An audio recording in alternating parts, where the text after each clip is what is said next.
Topic is multiple access control, right? So a base station, it serves as the resource for multiple users which are present in the coverage area. So in a particular time, as many users may want to access the resource which is present in the base station.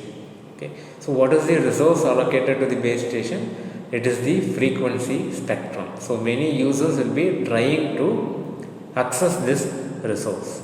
So how the base station is going to allocate each user with its resources. So that process is controlled by the multiple access control, right? So since the spectrum allocated is limited, the sharing of spectrum, it is necessary to improve the overall capacity of a geographical area. So this visual representation shows you that a particular base station is accessed by 4 mobile stations, right? So this base station has to decide for which mobile station which resource to allocate. Okay. So this multiple access protocols can be classified into 3 major categories. One is random access protocols, then controlled access protocols and channelization protocols.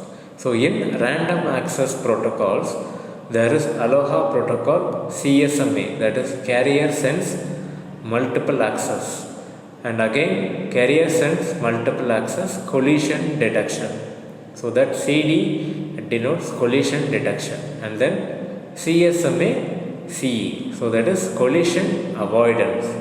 So in carrier sense multiple access, we have 3 different protocols.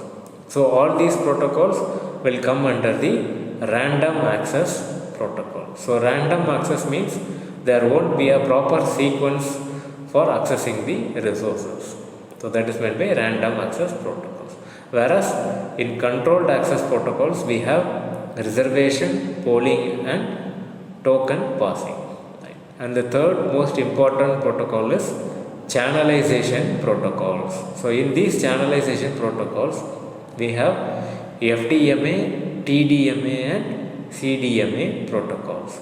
So FDMA means frequency division multiple access, and TDMA means time division multiple access, and CDMA denotes code division multiple access.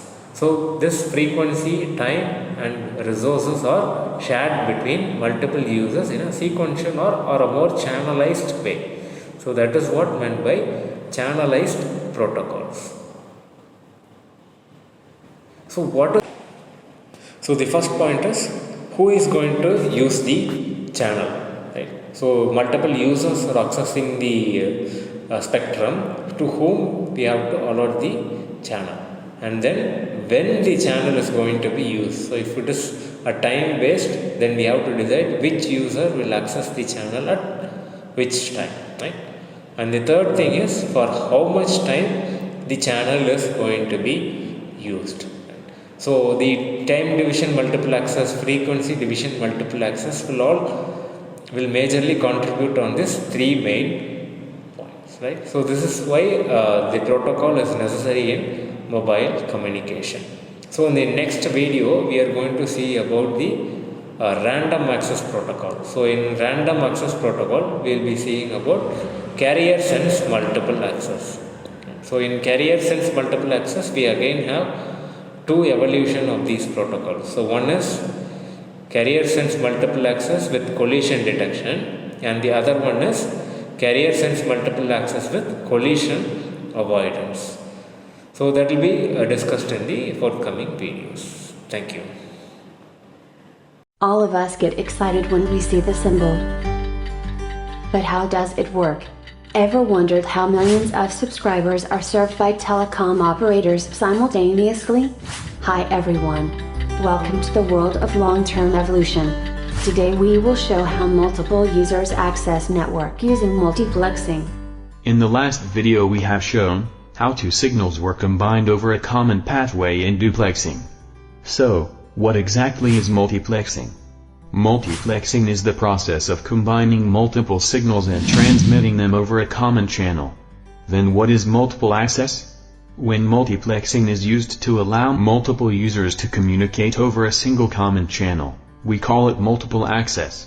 In other words, multiple access is nothing but the application of multiplexing. So here's a Wi-Fi hotspot sharing its internet connection among multiple users by providing them a frequency block over which they can transmit and receive data. The greater the size of this block, greater is the throughput. Telecommunication systems, which mostly use radio waves as a communication link with end users, have employed several ways to share this resource. FDMA, which uses frequency division multiplexing, provides chunks of the frequency spectrum to each user for data transmission. Generally, the data is generated at baseband and modulated at varying radio frequencies. Guard bands are introduced to avoid any interference. AMPS, or the first generation analog systems, used FDMA to provide each user a duplex channel with one-way bandwidth of 30 kHz.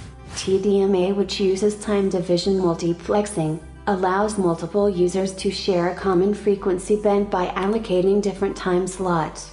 Thus, in an N-channel TDMA, where each channel is given a time slot of T seconds, signals coming from each user will be transmitted at intervals of N into T seconds. This technology was used in the 2G systems like GSM, GPRS and EDGE. Each user was provided one of 8 TDMA slots and a bandwidth of 200 kHz. Dynamic resource allocation meant more users could be supported, but each channel could support only 8 active users at a time. CDMA, based on code division multiplexing, is a technique in which the data bits are modulated by a high-frequency orthogonal sequence of bits such as Walsh codes or pseudo-random codes such as gold codes to spread the signals over a large frequency band. Multiple such signals from different users are then transmitted over the same frequency band. In order to retrieve the signal, receiver must have the same spreading sequence, which is multiplied to this composite signal in a process called despreading.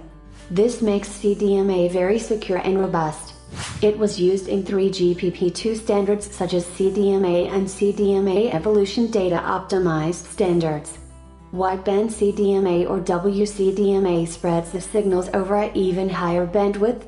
This was used in the 3G standards of 3GPP from UMTS to HSPA+, where the available bandwidth was 5 MHz compared to 1.25 MHz used in CDMA. There are other multiple access techniques like wavelength division multiple access, which is used in fiber optics, and space division multiple access, which refers to spectrum reuse over non-overlapping areas. As the number of users and their demand started growing, communication networks evolved from 1G to 4G. Radio PARD was significantly enhanced from GSM to HSPA+.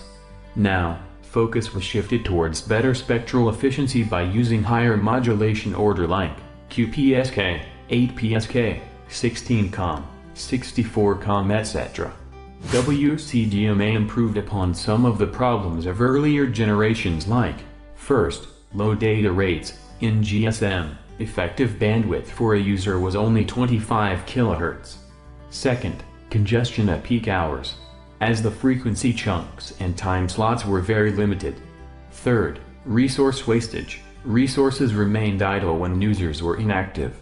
Fourth, poor spectral efficiency, due to guard bands and guard periods used for avoid interference. But, exhaustion of spectrum, need for even higher data rates, and spectral efficiency lead us towards OFDMA. OFDMA comes with several advantages over WCDMA like bandwidth scalability, carrier aggregation, low intersymbol interference. OFDMA uses orthogonal subcarriers equally spaced at 15 kHz. Users are provided a subset of these subcarriers for data transmission. Unlike FDMA or TDMA, OFDMA allows the users to access variable bandwidth depending upon the resource availability. Also, since these subcarriers are orthogonal, there are no guard bands between them. It was first introduced in Wi-Fi, and subsequently in WiMAX, by IEEE, but as WiMAX lacked backward compatibility and support for mobile wireless at its inception, operators remained stuck with WCDMA. This changed with the introduction of LTE, which brought OFDMA to the forefront of today's mobile networks. So, today we showed what were the different multiple access techniques that were used in various generations of wireless communication. In our next video, we will dive deep into OFDMA and SCFDMA, the two pillars of 4G.